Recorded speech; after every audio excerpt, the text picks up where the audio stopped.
Well, I know I's not met all of you here who is here now. There's some faces I done not seen before.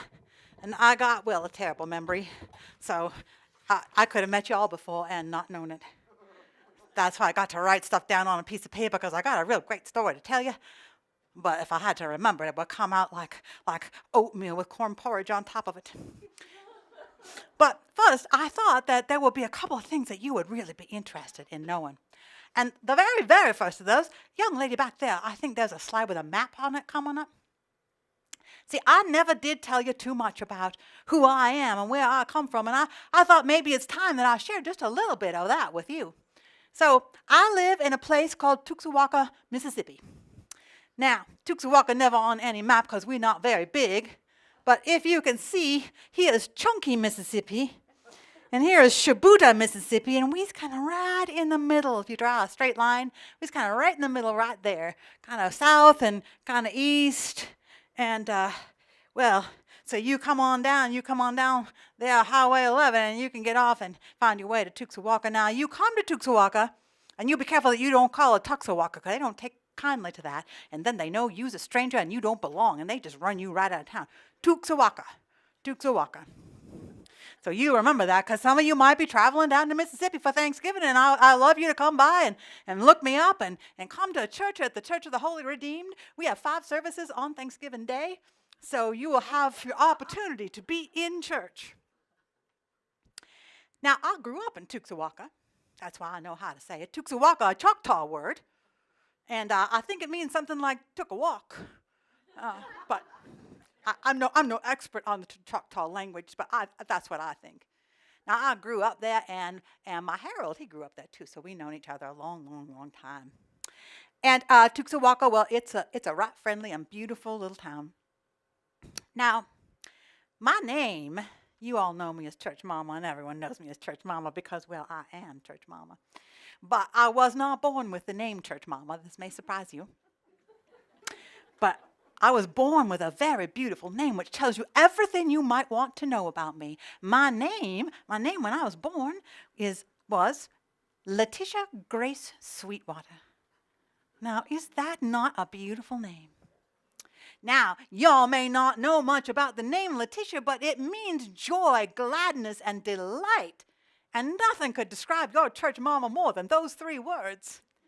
Now, Mama tell me I got the name Grace because I was born on Sunday, and Sunday's child is full of. And so you know your church mama, she just got a good start right from the beginning. Now, at one point, I asked my papa, I said, why don't we got other kids in this house besides me? And Papa said, well, we just don't have room for them.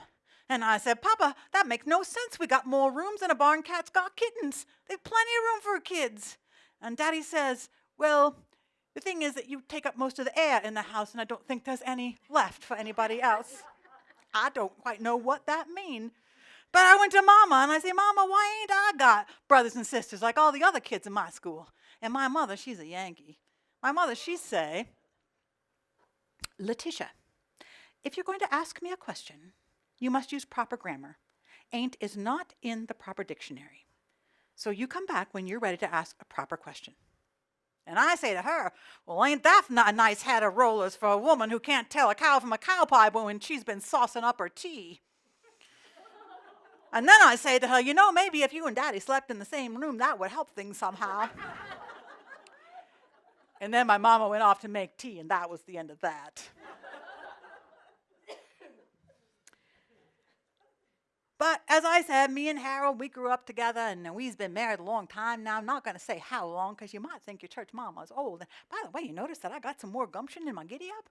Don't have to wear that. I don't have that cane anymore. I got some nice physical therapy, PT they call it, these young people, PT on my knee, and it feels good as new, so I just walk real careful like. But I got that gumption, and I like it. Now, I want to tell you a little bit about Thanksgiving at our house, because I know you all's going to have Thanksgiving next week too. We're all going to have it. But you may not have quite the treats that I have in store for you, and you may want to rethink some of what you're going to have for Thanksgiving when you see this. So let's see that first one. Now, at my house, we have Thanksgiving preparation day on Wednesday. And by preparation day, I mean that we eat our first big meal. And that big meal is this ham and banana casserole. Now, that is to die for.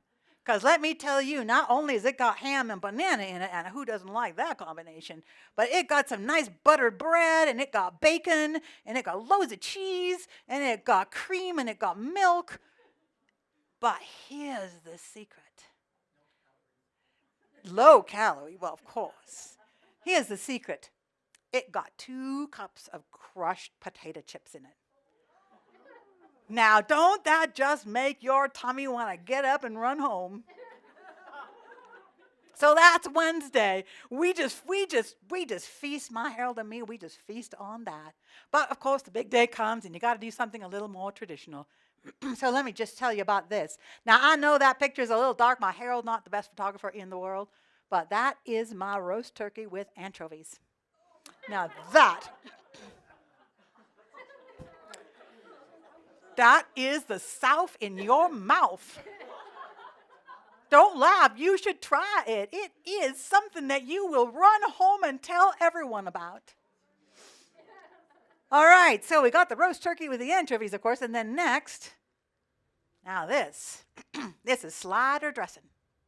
Now, we don't use any of that trash White Castle sliders. Down there in the South, we got crystal sliders.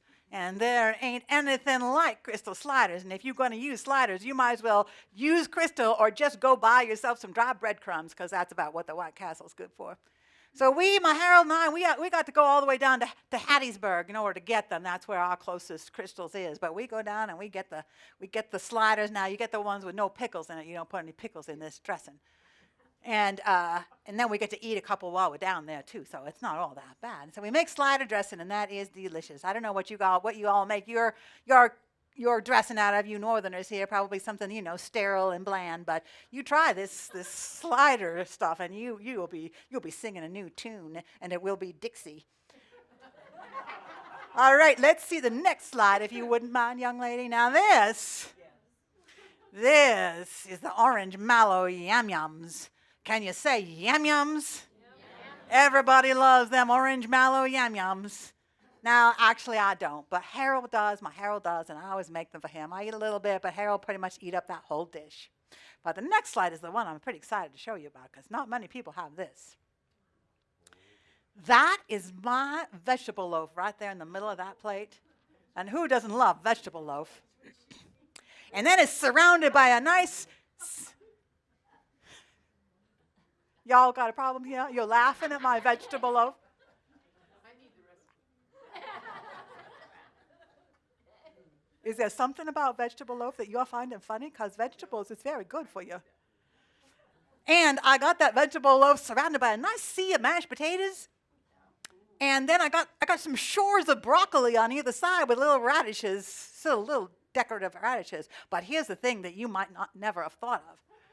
See, here's this piece of apple up here, and then I take some of that jellied cranberry in the can, and I slice it, and then I put the turkey cookie cutter right into that. And see, you got little turkeys right on the apples, and isn't that delightful? Y'all gonna want to steal that recipe from me. I'll get you the vegetable loaf recipe. It's good. It's real good. All right, let's see the next one. Now, what do you suppose we got there? What you say? A turkey fat candle. You have a very strange mind.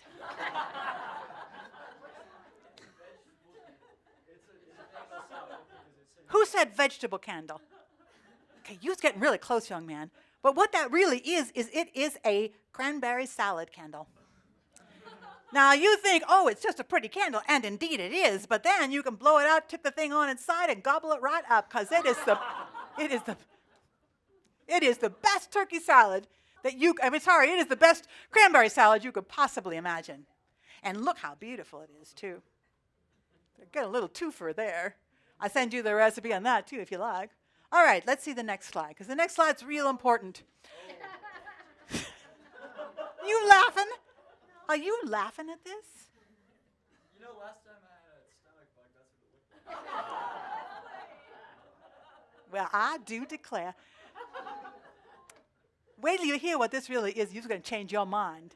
Now, after the whole Thanksgiving meal, you got lots of leftovers, right? What to do with them? Well, here is your answer, because that's the whole Thanksgiving dinner in a nice gel mold. You just put your vegetables in there, you put your turkey in there, you put your gravy, you put your potatoes, just put it all in there, and you can have the whole turkey dinner just in a nice slice of that gelled mold. And you know how convenient that is? No reheating nothing, no fixing it up, no cutting things up, no making portions. Just you slice yourself a piece of that, and you is going to be in heaven. So that's just a little picture of what it looks like Thanksgiving in the South where I am from. You can see me afterward, and I make sure you get these recipes that you want, because they are unbelievable. Unbelievable. All right, well, let's go back. I know we all just want to drool and think about that, but let's go back to that first slide, because That's why I'm a damn Yankee.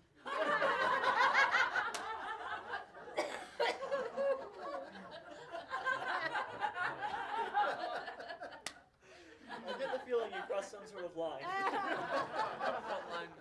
and may I add, you most certainly are a damn Yankee. Now, I got a story to tell you, and we're just going to run out of minutes here if you don't keep using them up. So let me get into what I really came here to tell you, though that was a pretty good education right there. Yeah, that was worth the price of admission. But I got to tell you, we had quite a dying duck fit at the Church of the Holy Redeemed. And you'll never guess who was smack in the center of it. And no, it was not your church mama. It's me they all come to when a ruckus is about to rumble. Thing is that my ears are just kind of holy vessels, and everyone wants to fill them up. And that's how I knowed it was coming up a cloud faster than spitfly in the wind. Now, I suppose it shouldn't come as a surprise to you to know that the one dancing in the middle of this hornet's nest was flower bouncing hat Trudy. You remember Trudy, I talked to you about her before, and I thought we got all that foolishness wrapped up and disposed of, but not often your church mama has to choke on her own grits, and there it was. Seems that Trudy's sashaying where her shay shouldn't sash, if you get my drift. But, well, seems like she was worse behaving like a horn dog in heat. That's how she was behaving, but that ain't the worst part. It's who she was dancing that jig with. But I get ahead of myself. Now, I don't know if I have told you that Trudy has little twin boys. Have I mentioned those twin boys of hers? They's called Horatio and Alger. Now there's a dream looking for a pot to piss in. Now, those boys ain't going to be in high cotton anytime soon, and the only fortune they's going to collect is misfortune, and they're going to get lots of that. I call them boys Trouble and Rubble.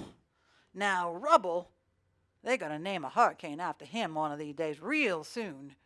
That boy can make wood chips out of a tree before you can see a tick on a holler a mile away. And that boy can make dust out of bricks faster than any of you. Every once in a while, I like to try to test you.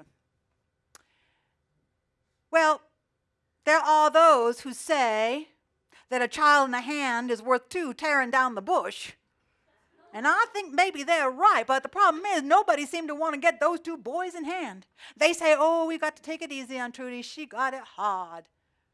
I say that's nonsense. And frankly, I don't give a dang if she got it hard. You got to speak the hard truth sometimes. That's what I do. I say what's got to be said, even when what's got to be said got some hard edges to it. And that's what I done. But then I am also a good Christian woman. And so I also say, I'm going to take that little Trudy under my wing. I'm going to be like a big mama hen, taking in her poor little deceitful, lying, sass-mouthed chick. And Trudy, you know, never very forthcoming about how she come to have them boys. I've been to her house, and there are no man pictures in that house, and there's no wedding pictures either.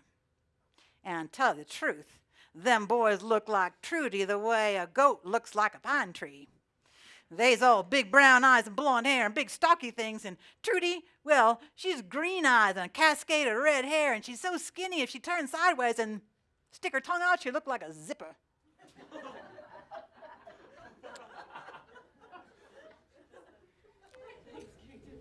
Still, I'd never have believed what was going on if there wasn't so many filling my ears with it.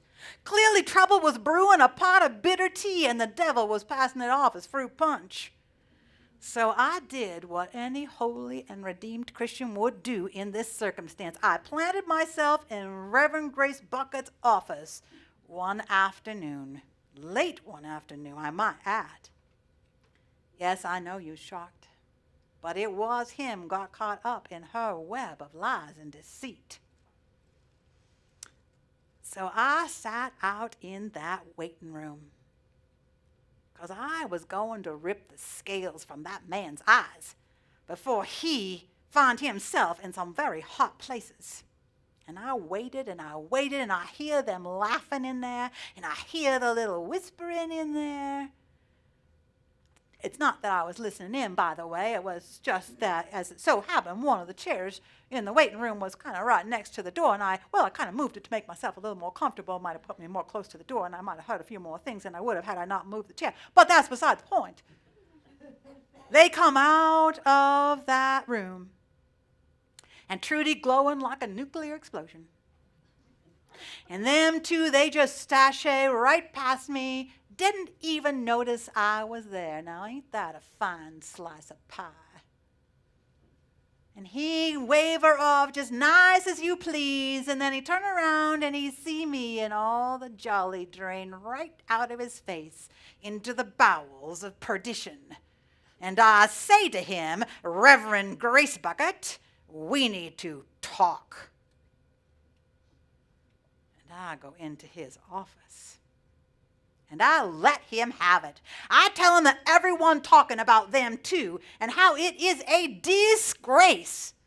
And some folks so mad, they thinking about going up the road to the Episcopals. And that just dill my pickle, I tell you that. Because we all know they got no standards. They let anybody in. You of all people, I say to him, should know better than to dance the hokey pokey while the band is playing Amazing Grace. And he looked right at me and he say, Church Mama, I have no idea what you just said. But I tell you what, if you'd go out in the waiting room, let me make a phone call. And there I am in the waiting room again. I bet little Miss Hokey Pokey never had to wait in the waiting room. And I bet she never got thrown out of the office. Don't know what he sees in her anyway. She's about as pretty as a bowling shoe. When Reverend Grace Bucket bring me back in, he say, Church Mama, I had no idea how little I knew about forbearance, fortitude, and forgiveness until you came along. And I hope I finally learned all those lessons because I can't take any more teaching from you. Well, I knowed all along that I was the kind of Christian woman who could mentor him into keeping his ship on the right wave, if you catch my current. And I was just about to tell him that when he says, Church Mama, Trudy has given me permission to tell you a couple of things. The first is those boys aren't her sons. They're her nephews. Her sister Jean was killed in an accident when the boys were 2 years old, and Jean's husband had been sentenced to prison for embezzlement some months earlier, so she was the only one left that could take care of them. She's done the best she can. Trudy's done, she's done what she can with the boys, but it's hard. She wasn't quite prepared for this. And frankly, that's about all I feel comfortable saying. So I say, you're not going to talk about how you and she, there is no she and me, Church Mama, except that as her pastor, I see her for pastoral counseling. And on a good day, I help her find some hope and joy before she leaves. If that's a crime, well, you can go ahead and fire me. But in the meantime, and I interrupt him right there, and I say, you expect me to swallow that load of baloney? And he says, swallow it or not, that's your choice. But you could ask Dave Wellington on Sunday. Dave Wellington? There ain't no Dave Wellington in our church. Ain't never been a Dave Wellington in our church, because I know everyone who come and go from that church, and I remember all their names. I may not remember a lot of things, but I remember everyone's name, and there ain't no Dave Wellington.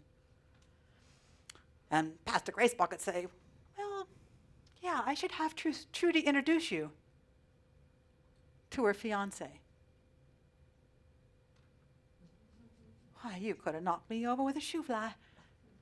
Trudy got a fiance. I must not have spoke to her recently, because I was sure she would tell me something like that. And Pastor Grace Bucket, he'd say, Church Mama, can I share with you a scripture that I like a lot? It comes out of the first letter of John, and it goes like this. See what kind of love the Father has given us, in that we should be called God's children. And that is what we are. Because the world didn't recognize him, it also doesn't recognize us. Dear friends, now we are God's children, but it has not yet appeared what we will be. But this we know. When he appears, we will be like him, for we shall know God as God truly is. You see, Church Mama, sometimes you're the bee on the flower, and sometimes you're the sting in the bee. You go all Rep Butler, frankly, my dear, I don't give a dang on us. And you bowl over whatever gets in your way, no matter what's true and what's not. We're no different from those Episcopals, Church Mama. None of us is fully holy and redeemed, because we are not yet what we will be. If we think otherwise, we deceive ourselves.